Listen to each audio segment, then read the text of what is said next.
Welcome back, friends. Starting off, baseball lost a legend. Mine and Jay's youth, Garrett Emerson. There really is another angel in that outfield. It's a shame. This one kind of hits hard. It's, I mean, I'm not even gonna lie. Growing up, he was one of those guys that I always traded for in MVP baseball. Put him on my team. He had a great swing, elite stats already, great left-handed bat. Everything I've ever read or heard from anybody, he is one of the best clubhouse people ever. So, Jay and I will always raise a glass.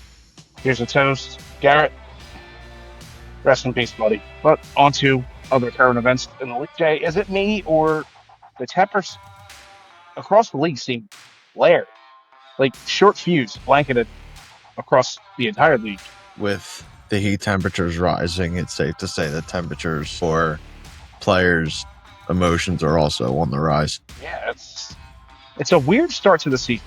It really is. In lighter news, I suppose, the daddies have a new daddy. Chelsea FC owner Jose Feliciano has purchased the Padres.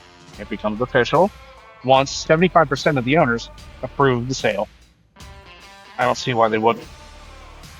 There's not much of a reason for them to disagree upon it, especially with basically the ownership of the Padres being awkward for a little bit of time. But Brian Hayes is the final everyday player left in baseball still to not record an RBI. Rough. He's like 3 for 47. Not a good start. It's a good thing his glove is elite because otherwise you're riding the pine. Speaking of rough starts, the Phillies have dropped their third series at home to start the season. Only lost 3 series at home all of last season. And then got their butts whooped tonight. 9-0. These bats need to come alive if there's going to be even some semblance of a season. Mike Trout, another angel. First player ever. Yeah, I don't know if you knew this. First player ever to homer on 4 straight days while being a visiting player at the Yankees. Now, It's not really surprising that of all players in the league who would do such a thing, that it's Mike Trout. Not at all. But there is one other player who's hit 4 home runs in 4 games against the Yankees. One was the doubleheader, so technically it was in 3 days. John Mayberry Sr. There are only 2 MLB players with the first name Emerson all time. One just made their debut for the Mariners. That is Emerson Hancock. And the OG, he was a Red Sox player in the 30s and 40s. Emerson Dickman. So we have Dickman and Hancock. Dickman and Hancock. Emerson. I don't know. It's just one of those things about baseball. Go ahead and tell me that you can't be romantic or questioning or confused about this game. Because that's the way this cookie crumbles. And let's get into this episode because it is Drunks in the Pond. As always, welcome back. Like, subscribe, follow, share, comment, do all that fun jazz. And most importantly, guys, stay drunk. Cheers, brother. Here's dog. Drunks on the Pond, episode 75. You know who is here. That's Richie Six Beers. I am Jay, the kid, the voice of the voiceless, man of the people. And you know Mr. Z is on the ones and twos. Got a lot to talk about because... Are you CM Punking right now because of WrestleMania weekend? What's that? Are you pulling a CM Punk right now with the voice of the voiceless? No, I'm Voice of the shouting people? out that... I'm shouting out that girl on TikTok that called me the voice of the people. Okay, that's right. I forgot. You are a legend to her. In your own I right. am the voice of the voiceless. I will never deny that, man. You are our CM Punk. You know, without a doubt. You're the kid. You're the GOAT coming up. Damn right. I get it. But what a week it's been in baseball. Richie with a nice rundown of some of the highlights, some of the lowlights, including the passing of outfielder Garrett Anderson, longtime Angel, one-time Brave, one-time Dodger. And I got to be honest, I kind of feel partially at blame for this. If you've paid attention to the Instagram, I started doing a post called Stars of the Yesteryear. And Don't put this on you. Don't put this on you. we did, let's see, we did about 6 of them. I've been busy. I haven't been able to keep up, but I'm going to get it going again. Maybe. We did Rico Bronya, Reed Johnson, Barry Zito, Preston Wilson, and on March 30th was Garrett Anderson. Because I was like, dude, long time fan of Garrett Anderson. I mean, if you watch baseball in the 2000s, you knew about Garrett Anderson. You knew about those Angels teams. Like, they were just good But yeah, teams. I gave him his flowers. I said, dude, if you weren't there, then you just don't get it. And I was like, all right, like, I'll get back to Stars of the Yesteryear when I get time. And unfortunately, Friday, April 17th, Garrett Anderson passed away. So I'm going to have to be careful who I pick next. You know, maybe I do one on John Rocker. Maybe I do one on Aubrey Huff and hope the good Lord follows through. But, you know, we'll just have to see. jeez. Real quick, I don't have my computer next to me. Can you do a search when they did the MLB crossover with Backyard Baseball? Was Garrett Anderson the Angel player? Let's see.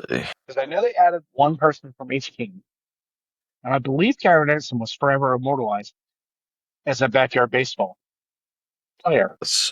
There we go. List of pros in backyard. So let's go 2001. 2001, he was obviously an Angel. Did they not have one? I thought every team got I mean, there are a lot of teams. No, the Angel was Mo Vaughn in 2001. interesting. Backyard Baseball Interesting. 2003. 2003, the Angel was Troy Glaus. I think we only got Two 01 editions. and 03. Yeah, we didn't get one in Yeah, I think it was only 04. two editions.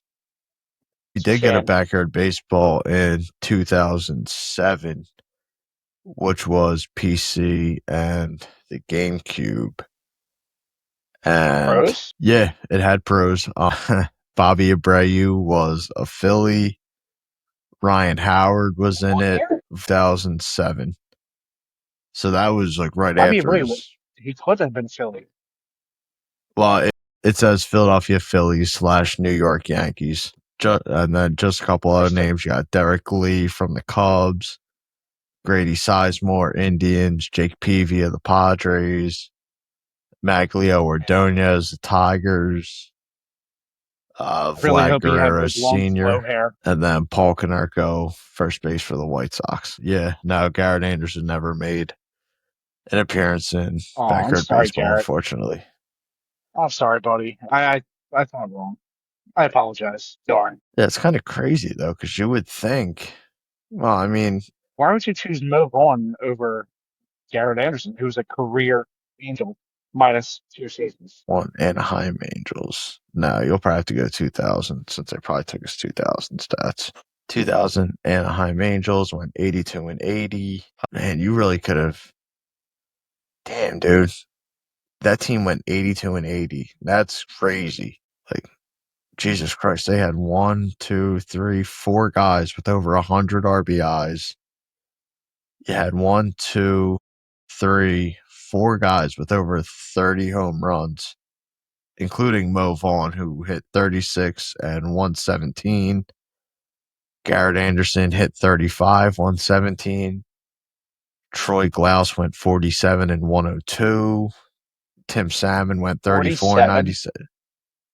47 home runs, 102 RBIs. Yeah, that team was stacked. That team I was guess it just very, goes to very show good. that just goes to show the Angels have never been good at pitching. No, yeah, pitching let that team down bad. Very, very badly. But yeah, shout out Oh, that's Garrett got to be the Anderson. most elite lineup. That's Yeah, got to be the there's most not elite many. lineup to ever go 2 games above 500. Ah, yeah, probably one of the more underrated lineups of 2000s. In all honesty, like that's I mean, they did win a chip. yeah, they did. Just Was that 02? yeah, 02, 03. Yeah, I'm pretty sure it's one or the other. Let's see, because yeah, 01 they went 75 and 87, which is crazy.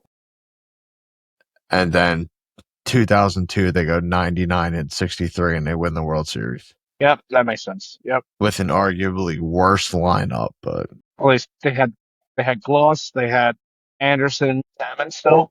Uh, yeah, that. Tim was there. So they had the original Fish, Gloss, Garrett Anderson, Eckstein, He was there. or is that too early for Eckstein? Nah, he was starting shortstop. Is it too early for Sean Figgins? Yes, way early for Sean Figgins. No, he was there in his age 24 season. He only played in That's what 15 I thought. games. Interesting.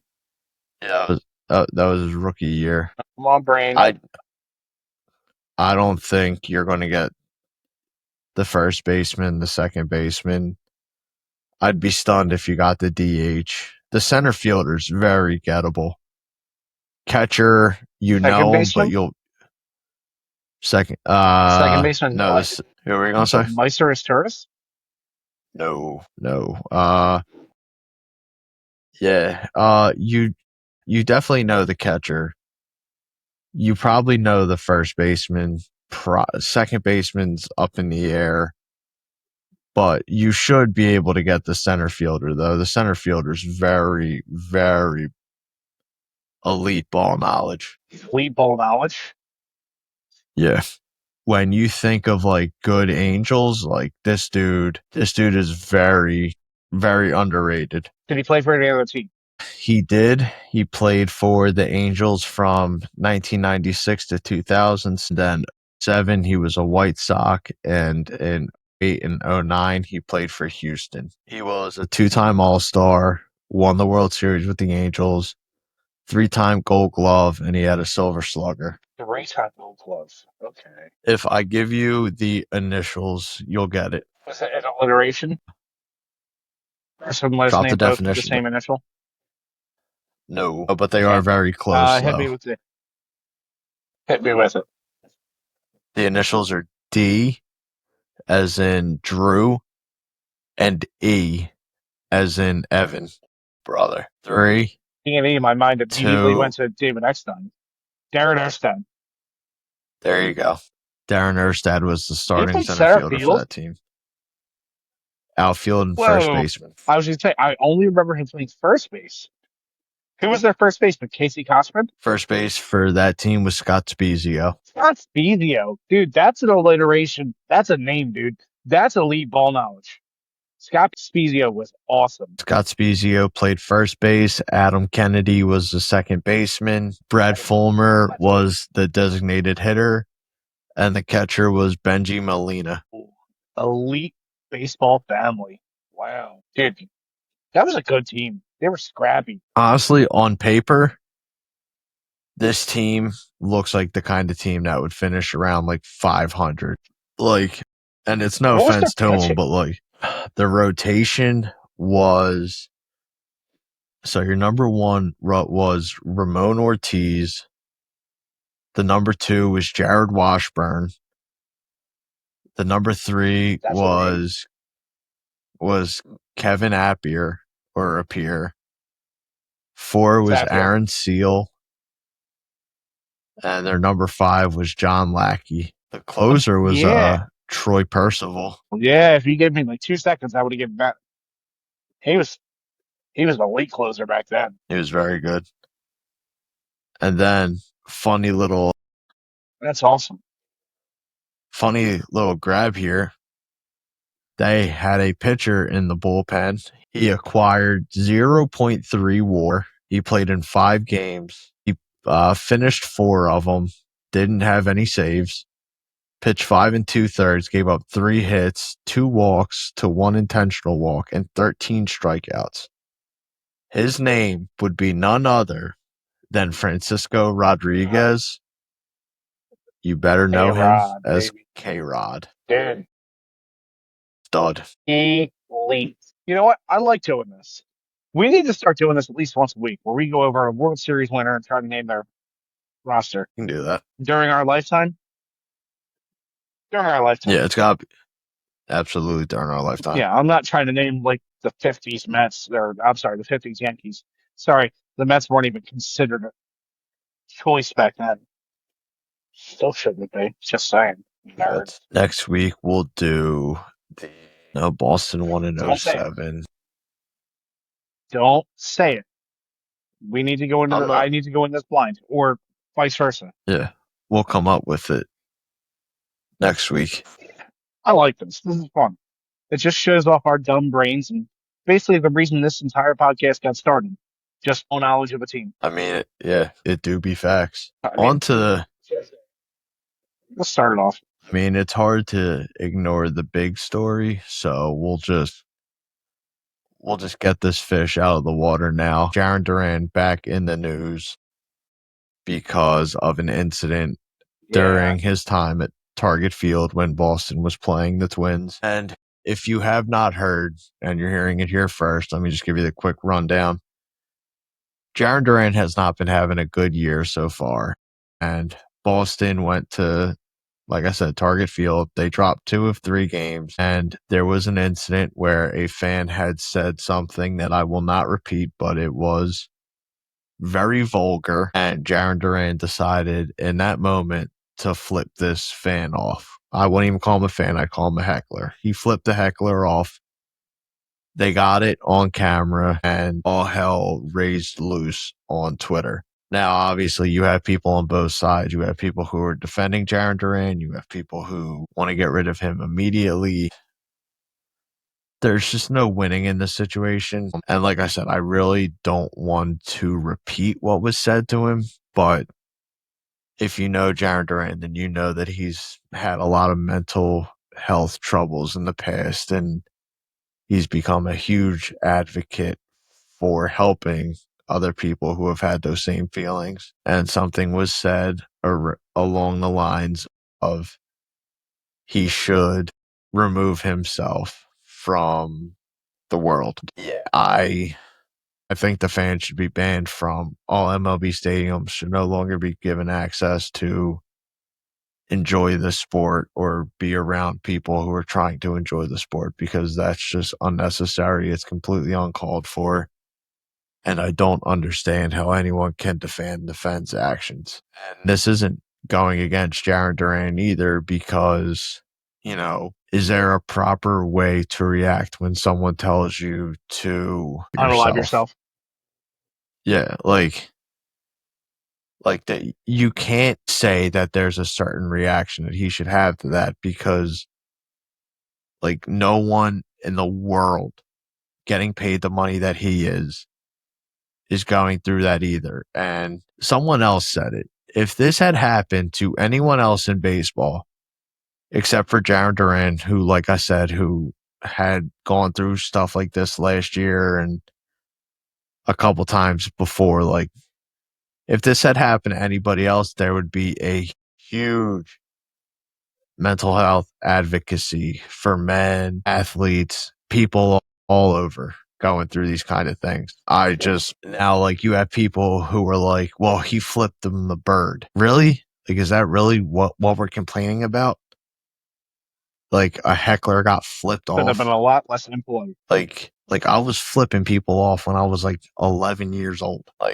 Yeah, it's just our way of life. I just don't understand why people are so up in arms about the middle finger all of a sudden. Well, he flipped them off. I'm sorry. He told Jaron Duran to unalive himself.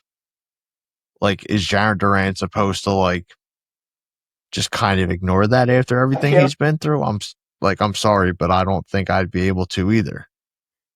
And I think Jaron Duran flipping him off was probably the easiest and smartest route he could have taken. I don't understand the argument against Jaron Duran. I don't see it. I agree.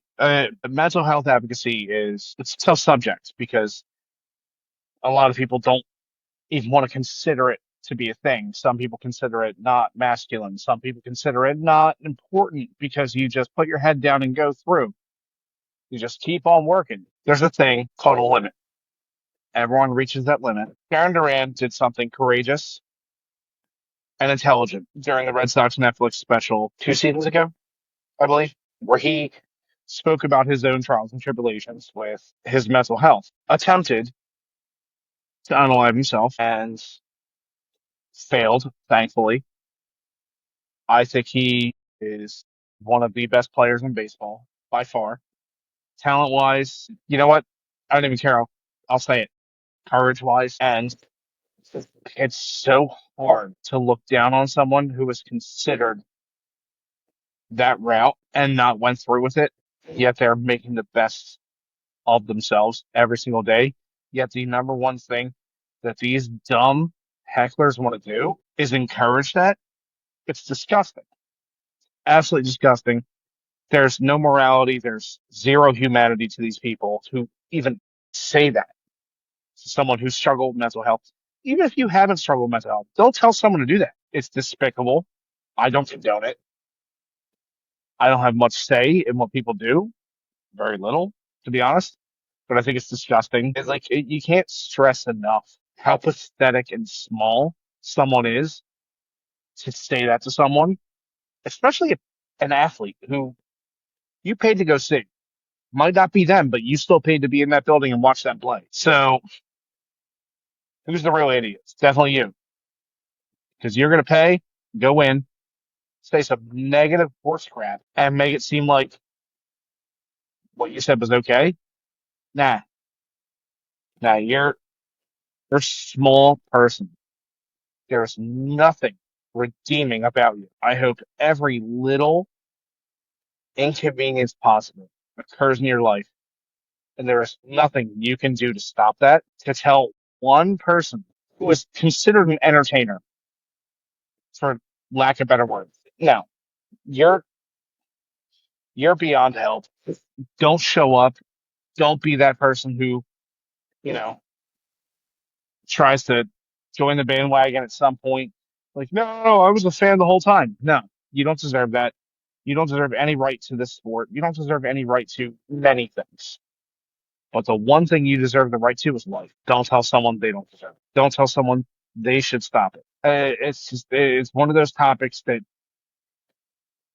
you can put a lot of time, effort, words, and just say a whole bunch of nothing, and you won't get far because it's an ever growing issue that it seems like there's very little progress being made, but the progress that is being made is good because talking about it is important. Jaron Duran did something that most athletes would never do, spoke about it to the media. There are many athletes throughout our lifetime, just Jay and my lifetime alone, who have gone the route in the negative way. Talking about it and getting something done to better yourself, that's incredible. It's a very hard thing that Jaron Duran did, and I don't disagree with what he did. I mean, this is just like a couple years ago when he threw a slur back at someone. Not a racial slur, but still a slur. Dude, heat of the moment, sometimes gets said that shouldn't be said. He made his amends. He made his apologies. Can't fault the guy for being human. This is one of those things. You have zero reason to fault him. He gave that guy a silent assault. Fine. The guy got off easy. Coming down on him for flipping someone off, that's disrespectful. And as a whole, well, he should have done worse. These people are out there on the field aren't just dancing monkeys for the fans. Like you don't have any right to berate them with horrible things said. Jay and I have participated in heckling countless times together. Not once have we used derogatory terms. Not once have we used anything remotely involving self harm because we're not those type of people, and we know damn right it's a disgusting tactic that people would use. And Jay, I'm glad you brought this up because it's been burning a hole in my anger center of the brain for the past couple of days. He did nothing wrong. It's stupid. No, there's not a planet that exists where I blame Jaron Duran for anything that's happened. And like I said, the fact that I've seen like Red Sox fans like more angry at Jaron Duran than a heckling fan of the opposing team, it's like I can't help but think like what the hell are we doing here? Like, I don't know if these fans are angry because of, the past couple of years of all the Jared Durant trade rumors and like how many times has he's been supposed to have been traded to the Phillies? How many times was it said he was going to get traded to the Padres? How many times was it said he was going to get traded somewhere else? And then none of those deals happened. Now the Red Sox have a crowded outfield. Jared Durant's playing like he's not playing up to his own standards. And in a way, yeah, I can see fans being angry about it because it's like, well, now he's hurting his own trade value. And, we should have sold him high when we had the chance and we didn't. Now the outfield's crowded. Jared Durant's hitting like hell. Like, but that doesn't excuse the actions of people, so-called baseball fans. Like, don't take it out on I mean, Jared in Durant. reality, it's not like it matters. In reality, it's not like it matters because the entire Red Sox lineup is playing down. The entire Red Sox lineup is playing poor. So to take it out on one player, it's just, the Red Sox are my second team. The Red Sox fans are not my second fandom. However, this wasn't Like, done by a Red Sox fan, correct? That's a I don't believe so. No, I opposing definitely fan. think this was a member of They were away. the Twins fan. Yeah, Yeah, they were at Target Field. Yeah, I mean, Minnesota's incredibly intelligent people. like it's just I don't know. It's something that shouldn't have happened, but because it did, obviously we have to talk about it. But Absolutely. yeah, I have nothing against you and me ever talking about mental health and advocating for it, especially when it comes to people who are in the media and people who are meant to be quote unquote dancing monkeys for paying custom. They don't deserve that treatment. No, like you pay to go see these people. You don't get the right to talk down to them or tell them they're nothing or anything along those lines or less than. Like that's just disgusting. I can't stress that enough. This is one of those moments where you and I can talk about this for an entire hour and a half. We won't say much more than what we're already saying now, but we'll just keep saying exactly what we've been saying for an hour and a half. I don't want to keep dwelling on this subject because of how frustrated it makes me. That this is the what third time that we've dealt, not we've dealt, but we've seen this scenario happen with Jaron Duran. It's pathetic, man. It's so frustrating and just I don't want to keep dwelling on it. yeah. So we'll keep moving forward because there are other things to talk about, and I think one of the more important things that we need to mention as Phillies fans is not only how bad we are playing, but also kind of giggle at how bad the Mets are playing as well. And like I said, just to crap on the Mets quickly, it looks like whenever the Phillies are bad, the Mets just happen to be a little bit worse. And they got More luck. smacked upside the head today by the Cubs, who more recently smacked us upside the head as well. So big brother and little brother just getting the beat out of us. But I Well, I'm mean, not in their family. fair. But to take a more in depth look to what is plaguing the Phillies, I'm going to be honest with you. I have absolutely zero idea where you start fixing the problem, but I can probably predict what the first move is that's going to be made to try and fix the problem. Is it Canadian? It is Canadian, and I feel like if this problem keeps going into like mid-May, maybe early June, like I don't think Rob Thompson's going to be the manager of the Phillies. And, I think it's going to be one of those moves that Dave Dombrowski and John Middleton make to try and kickstart the lineup like what happened in 2022 or yeah, it was 2022 when they fired Girardi and then Topper took them to the World Series. I don't know if they're going to try and like kick this team in the ass and put Don Mattingly behind the manager spot and be like, "All right, dude, take us." I don't think that is what's going to happen, Like, I do think Don Mattingly will be the manager, but I think asking him to take an aging lineup of superstars and what seems like not everyday players to the World Series just does not look possible, because there is something extremely wrong with this lineup. Mind you, it's still early, which is fine, but this is the same lineup for a couple of years now. Same players, they're just older. There were some signings that did not make sense in the offseason. There were a couple of signings we should have made that we didn't, that are now plaguing this team. And, it's hard to just point your finger at one thing, because, you can look at the lineup and be like, we should have did this when we had the chance. We should have did this when we had the chance, but we didn't do it. Unfortunately, the offense is just stone cold right now.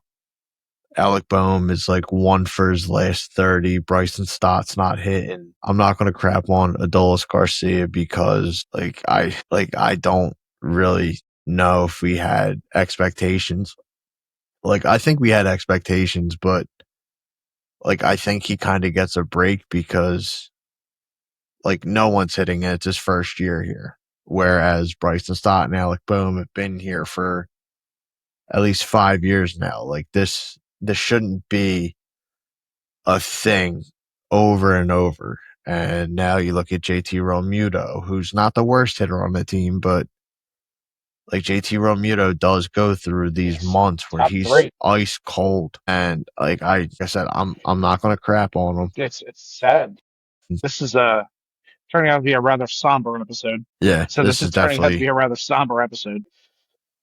like, and then you look at Taiwan Walker, who pitched tonight, and like, Barely.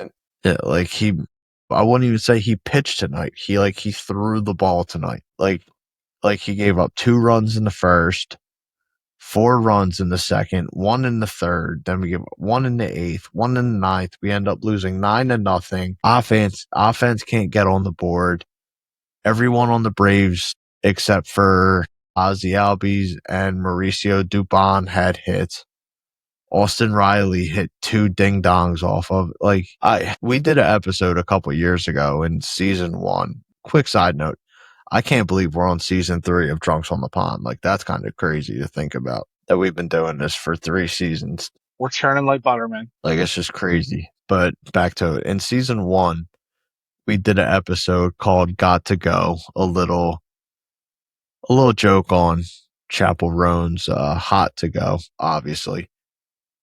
And we talked about just how bad Taiwan Walker was at that point. And like, we both said it. As a person, he's probably one of the nicest guys that you could have in a locker room. As a pitcher, An though, elite teammate. he's the last guy you want to put out on the mound. Like, so far As of this now, year, yes. he's got a negative 0.2 WAR. He's 1-2 with his record, 7.36 earned One to run three now. average. He's gone 14 2/3. Well, yeah, some of this hasn't been updated yet. So let me see if I can go to the box score here. Cool. So it's even worse. My apologies. So Taiwan Walker currently Of course, I knew that updated was going to as happen. of tonight. He is 1-3, a 9.16 earned run average in 4 games. He's pitched 18 2/3 with 16 strikeouts and a whip of 2.04. So it's safe to say that Taiwan Walker may be a little cooked, but I don't exactly blame Taiwan Walker, because this is something we've known for years. And for some reason, the front office has sat on their hands and just decided, like, well, we're paying them this much money. We might as well just put him out there. It's like, no, it's like, you shouldn't do that. Like, yes, you handed out this stupid ass contract, but that doesn't mean you just need to give up a spot in the rotation for this dude. Like, he pitched well out of the bullpen last year. Did we not learn from this? Like, if you give him just 1 or 2 innings out of the bullpen where, he doesn't have to, where his workload isn't insane, he's fine. Why put him in the rotation? Why is Lucas Giolito still sitting out in free agency? Like, you're telling me that you would rather just lose every fifth day with Taiwan Walker on the mound instead of calling Lucas Giolito and slowly building him up. Like, it's insane that Dave Dombrowski looked at this roster and said, we're happy with where we're at. Like, really? Are you? Because this team is underachieving on just about every single level. I'm tired of it. There's two people on this team currently that are not necessarily overachieving, but they're playing to expectations or above. And right now, currently, surprisingly enough, no offense to him, Brandon Marsh. Brandon Marsh he's been a top five hitter since May of last year. I'm not talking about production wise, like RBIs and home runs, but he has been elite with batting average, especially against right-handed pitchers. You cannot complain about his production on the field at the plate. And the only other person that I'm going to even remotely give credit to currently, this is going to sound dumb, but it's not that dumb, is Lazar out of the bullpen. Quietly having a very good start to the season, a very good ERA, not enough innings to really be qualified for anything of note, but he's still doing exactly what he's asked to do. Duran, listen, I love Duran. Johan Duran is the first elite closer we've had since Papelbon. But the thing that Duran does, that's he throws metric crap ton of pitches. Like his stuff is elite. He does not get me nervous, but I'm also like, dude, why are you this good that you mess with hitters intentionally, but you also mess with our patience watching the game? Because we've lost a lot of patience over the years watching our bullpen implode. But yes, you hit the nail on the head. What, 8 out of 9 people in our lineup are cold? I mean, somehow Kyle Schwarber's still an MLB top 10 hitter, but that's because when he does hit, it's a 3-run homer or a multi-homer game. So he's producing. Can't complain about what he does because, well, he's a 3 outcome hitter and we expect one of those 3 outcomes. But then you're looking at the production of 7 of the remaining hitters, and those remaining hitters are less than in almost every statistical category. You get flashes where they get 2 hits a night, and then they're not elite for a couple extra nights in a row. This team forever is not a good start team. We've had a handful of seasons in my life where we've had good starts. It's not common that we have good starts. Right now, you have always been a home elite team because our crowd, one of the best crowds in baseball, it gets you going. I don't know what's going on. I said it in the intro. We dropped our third series at home of the season. We lost 3 of the entire season last year at home. It doesn't make much sense. This is the best weather we've had for games at home to start a season in forever. It's not like the fans aren't showing up. It's not like they're sitting there cold and shivering and in the rain. We haven't had rainouts. We're not dealing with postpones. Nothing like that. This is just I don't even know if I want to say this is timing. Is this leadership or is this just a slow start? I think leadership might be the number one thing to blame. Listen, Topper is a human. Can't beat it. Can't beat him. He's an all-time great guy. He said he's wanted to retire several times. I mean, we saw him get tossed once this year. That was the only fire I saw out of him all year so far. Not like it's been a lot. Small sample size. Like it's just, are we just waiting for this to be Mattingly's team? And will Topper even be slightly upset that it happens that way? It's so tough to like. Is Topper's heart in this? This is a question we don't have an answer to. This is all opinion. It's it's I such a weird start. I don't even know how to really describe it. I think we've been in a weird spot because, and you kind of alluded to it when Rob Thompson was talking about like his retirement plans, it kind of seemed like he was willing to step away and he was just like, listen, dude, I've been in baseball a long time. I was really hoping that we were going to win the World Series in not '02, in 2022. We had another chance in 2023, but Got unfortunately we rolled. just kind of lost it. And like, I think everyone kind of felt like, hey, like he tried. He tried to get us there. Unfortunately, it just didn't happen. Then we had a couple playoff runs that really didn't amount to anything. And it was just kind of like, all right, we're taking steps back. I think something has to change. And, like I said, Topper kind of alluded to like his retirement plans and, kind of ready to step away from baseball. And then the Phillies pulled him back in and were like, hey, like, we want you back for 2026. And he's not a dumb guy. Of course he's going to take the money. Like, who wouldn't? But then, like, you saw all these glaring holes last year and you really didn't do anything to replace them. Like, Kevin Long as a hitting coach, we've seen for years it's not who we need right now. But he keeps coming back and it's just like, I don't know what they're expecting when you keep running back the same team. And, I really hate to bring them up, but you look at the Dodgers, like back to back world champions. Like one of the hardest things to do in baseball is to go back to back. The most difficult is going for the three-peat, which they're doing this year, and they're on a good pace to do it.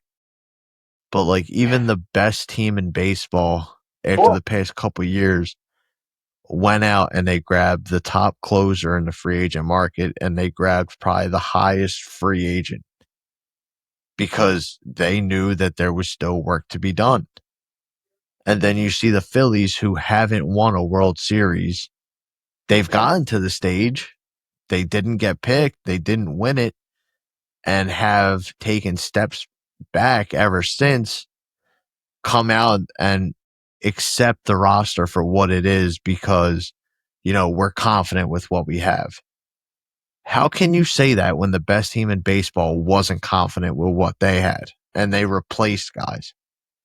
Like, who do you think you are to say that this team is good enough? Like, there is not a matchup on paper. There may be one or two where you're better than the Dodgers. Like, I hate that they accept It's playoff runs as like a positive step forward. No, like this team should be in the NLCS every single year. You should be on that stage with the at Dodgers the going, minimum. we're just as good as you and maybe even a little better. Like what we're being handed right now is unacceptable. And I'm tired of the same on a different day. Jay, you said it perfectly. I'm just going to put it a little bit more into words. Mediocrity is not the way to go in this game. And it's not that our team is mediocre. It's the front office believes that mediocre moves are the way to go. I understand you don't want that luxury tax to be such a burden. Oh my God, it cuts into our dividends. It takes away from our bonus. You know what? You guys have enough money to have 10 lifetimes worth of minute problems. What you really need is a city that rallies behind you every single thing you do. Dodgers, they don't have their fans complaining about anybody they acquire or anybody that they sign in any way, shape, or form. The Dodgers are making smart trades of low level guys. They just acquired Griff McCarry. What? International slot money and draft compensation, all that crap, whatever. He's a Rule 5 pick that the Phillies lost out on because they didn't protect him. And he went to the Nationals and then he got offered back because he didn't make their team out of camp. He was a top 5 prospect for the Phillies, what, 5 years in a row up until last year? The I'd say Phillies like have top 10 consistently given up on from people. Well, up until a couple acquisitions, he was a top 5 couple year. You're right though. But the Phillies obviously replenished their farm system in the past couple years. We got teams like the Dodgers consistently getting better every single avenue they take. That just doesn't make much sense why the Phillies aren't doing the same thing because they're a big market team that's afraid to spend money. Like the hitting free agent class wasn't the best for this past offseason. You had a couple big fish, Kyle Tucker, which the Dodgers got. I'm throwing a blank on who else was available. Kyle Tucker was the elite, and he went there because they offered him the best money. Phillies didn't offer anybody a lot of money. What they did was they spent money in house. I mean, there's nothing wrong with that because the production you're getting out of Schwarber can't necessarily complain. And he's doing exactly what you expect him to do. Real Muto, he's playing above expectations right now. That's not saying it's good because my expectations of Real Muto are a lot less than my girlfriend's, but her expectations are for different reasons. I get it. He's handsome. I just don't think that he has the same bat that he used to. His speed is not what it used to be. Years on a catcher, especially strenuous years with how he plays, where he plays, what, 5 out of 7 days a week, 6 out of 7 in most cases. It's a lot. Your knees are going to be shot. But he's also not a traditional catching stance catcher all the time. He's kind of a freak athletically, so I'll give him that. But he's not the same. He's not the same player we acquired.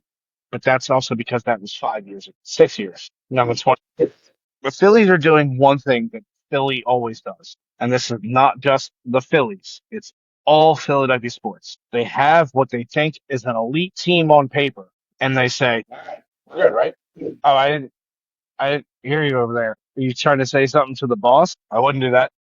It's almost like Dombrowski and Middleton haven't listened to anyone but themselves, and then try to BDE press conferences. I like what we have. We're good where we're at. We didn't exactly stay the same team. 24% of our roster changed over. Okay. Your PR team is really working overtime on trying to spin things. I'll give you that. It's a very weird story. I'm set to go to a game on May 7th, the day before my birthday.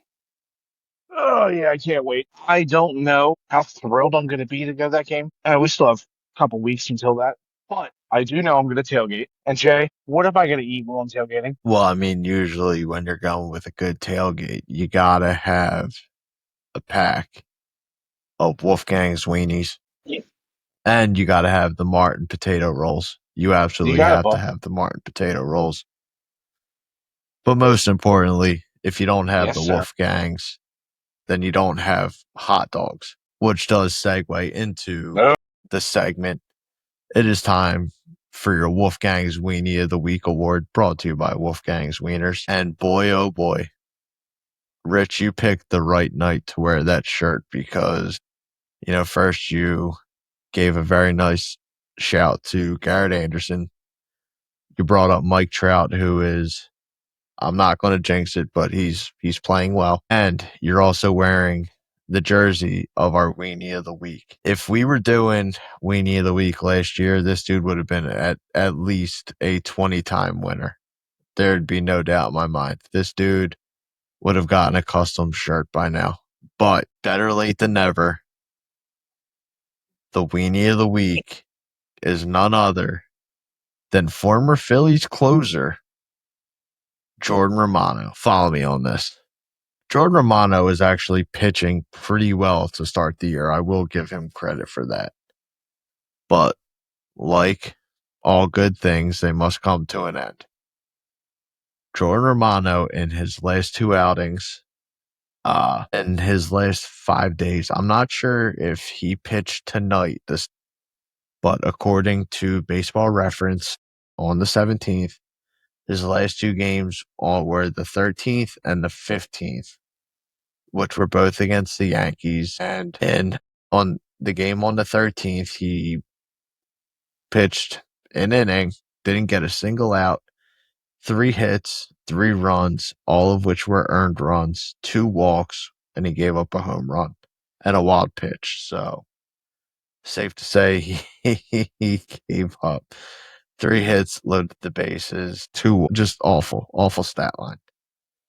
And then the 15th, the Angels trot him back out there because it's like, hey, maybe it was a one-time thing.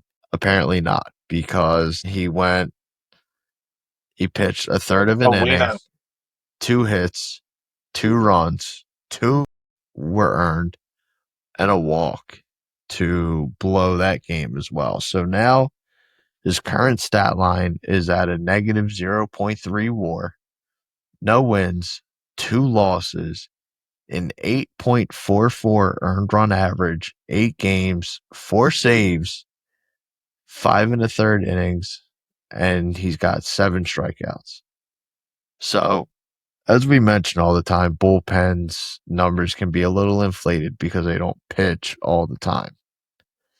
But if there's one thing we do know is that when Jordan Romano's ERA gets over 7, there's a high likelihood it's going to stay over 7. And I'll be honest, I don't want to see the Angels implosion because I really want to see Mike Trout succeed. I really want to see Joe Adell continue to build. I want to see what Zach Neto can do. I really want to see Jose Soriano keep pitching well because dude is just dominating batters. Like, I really want to see the Angels make some noise. Surprising. Like, I really want to see the Angels make some noise, but I'm always rooting against Jordan Romano. Always. There's not one part of me that's ever like, After what he put boy, us I through, hope Jordan Romano can close this game out. No. No, thank you. Not interested. after what he put us through last year, I don't ever want to talk bad about a player. It's just I think it's rude. I think it's just beneath me. I'm not that caliber to even comment on your ability. However, Jordan Romano, listen, man, I heard through the grapevine from a specific goaded 5-star hot dog chef. He was considering one night only special, and he's going to do it on 420. I mean, can we think of any other better date to create a special concoction? No. It's not that we love that date for a specific reason. It's because it's a specific date to garner business. But that hot dog that he mentions, I'm not going to name any names. I'm going to mention it to me because I'm not going to put that chef's name out there. But it's going to be called the Halo Dog, and it is going to be foot-long hot dog with onion rings wrapped around the hot dog through the center. So you have several onion rings along the hot dog on the roll, looking like halos, with a little bit of some melted cheddar beer cheese. Because the only way you should ever watch a game that Jordan Romano is pitching in is if you're high or drunk. And the only way that you're really going to get high with this hot dog is if you think to the heavens with those halos. And the beer cheese is a 9.5% double IPA beer cheese. So therefore, you're going to get a little high and a little drunk. You're not going to because it all gets cooked out. Come on, guys. We know how things work. But we love the idea.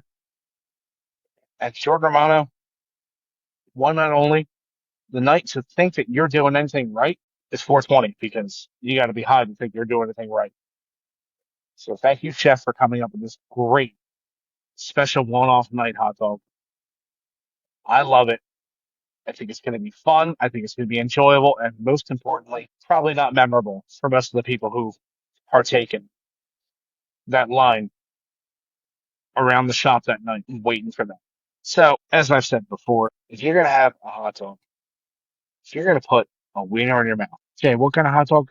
What kind of wiener should it be? 90% of the time, all the time, it should be a Wolfgang's wiener. Always. Cheers to that. I mean, as you know, the good people over at Wolfgang's are just the nicest group of people that we've had the pleasure to work with. Like, I think we need to talk to the chef, and I think we need to like turn this into kind of like a special thing. Like, I think like every time Jordan Romano blows a save, like the next day we get the Halo dog going. Like, could you imagine how many people would be rooting for a Jordan Romano downfall? Like, I mean, besides all of say, Philly, everyone except for Anaheim fans. I mean, honestly though, like a hot dog that good, you're like, damn, dude, like I could really go for a Halo dog right now. And then all of a sudden you see Jordan Romano coming out of the bullpen and you're like, is tomorrow the day? Is tomorrow the day that the Wolfgang trucks are lined up. And then it's like Jordan Romano blows the save, the Angels lose. And it's like, my God, I can't believe we lost that game. On the bright side, though, the Well, I'm Wolfgang happy. trucks are going to be out in force tomorrow with the Halo dogs. Thank you, Jordan Romano, for your service. Honestly, Those beer battered, my God. those wrapped around that snap of a dog. You get the crisp with the snap, and then you get that ooziness of the great beer cheese. Why not root against Romano every day? I don't know why I wouldn't. I would You know, let's, every single day. yeah, I mean, yeah, we do. But most importantly, let's talk to a certain chef. Let's see if we can put this in motion about garnering some extra business I definitely. on what we'll consider win dates. And I mean, listen, even if we go a while without a Halo dog, which I sincerely hope we don't, you can always look forward to the dog of the month still, which is a dog you get any day of the month. Listen, even if Jordan Romano holds the game and you're like, damn, dude, I really wanted that Halo dog. Guess what? The Wolfgang trucks are still I out complain.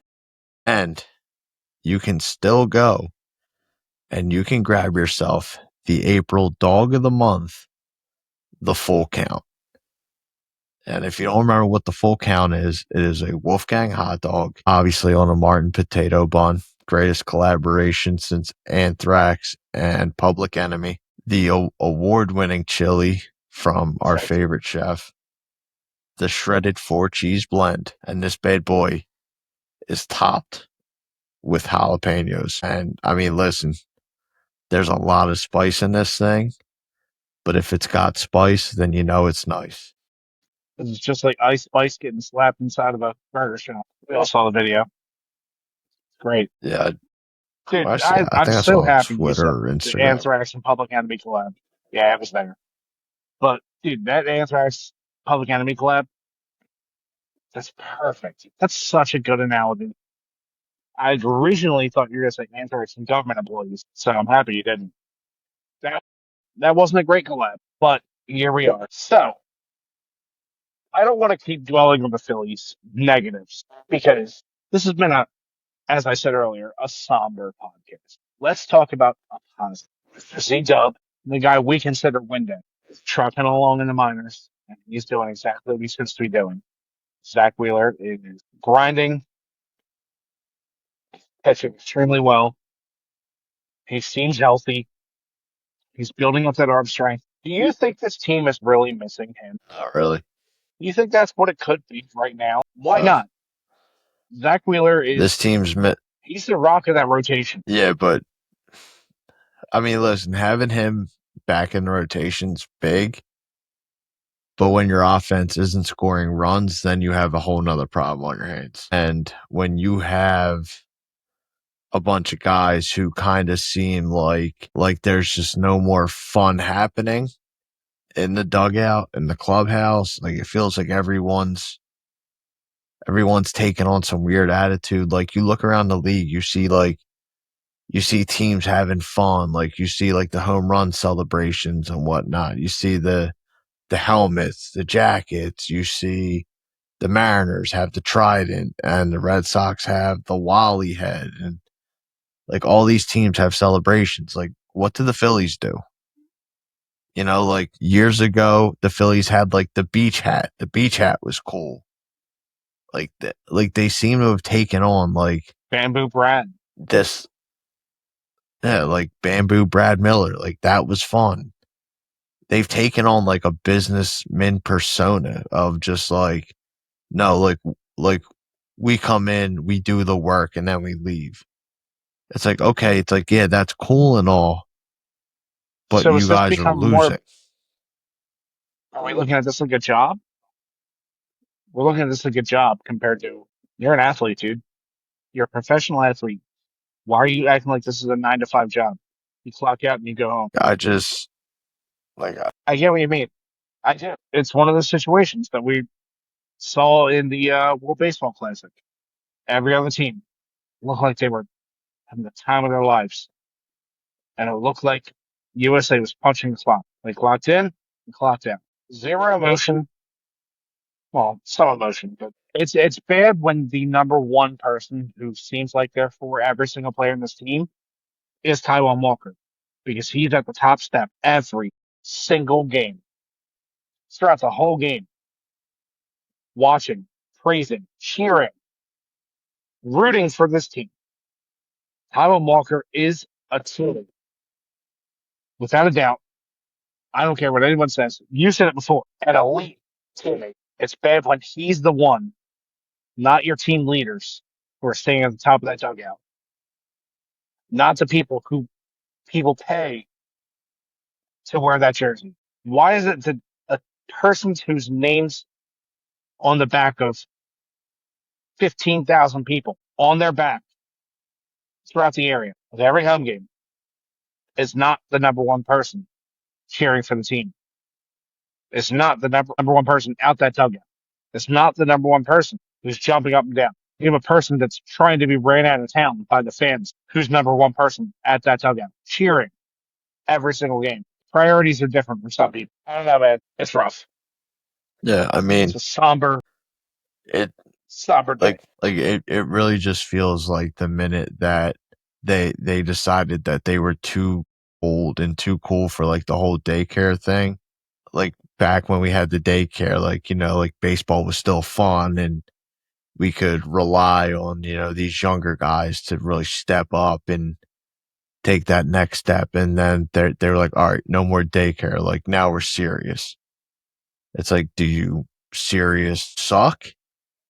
Because you're all kind of dropping the ball aside from Brandon Marsh and maybe 2 months of Alec Boehm in the summer.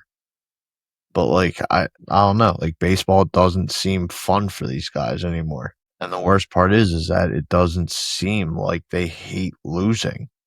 Like they lose and then they're just kind of like, well, you know, we got to play better, I guess. And then, Taiwan Walker pitches like, and Taiwan Walker's like, yeah, dude, I was awful.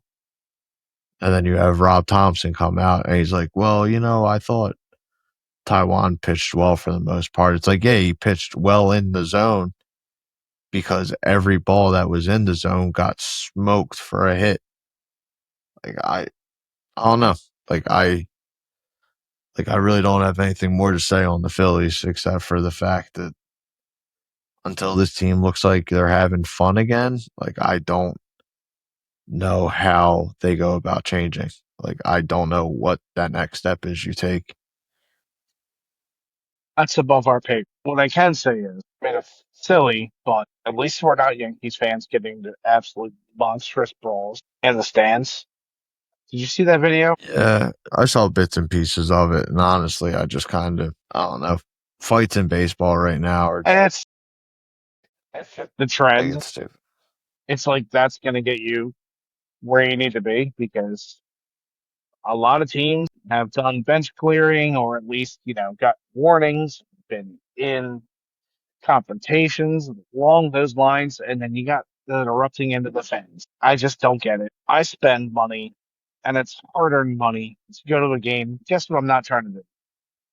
Leave the game early, especially at Yankee Stadium, where it's rather expensive in New York. So I'm glad that's not my burden to bear, my shirt to wear. I think it's one time, Jay. Yeah, I definitely think it's about that time. Did you have anything else to add? Uh, Yeah,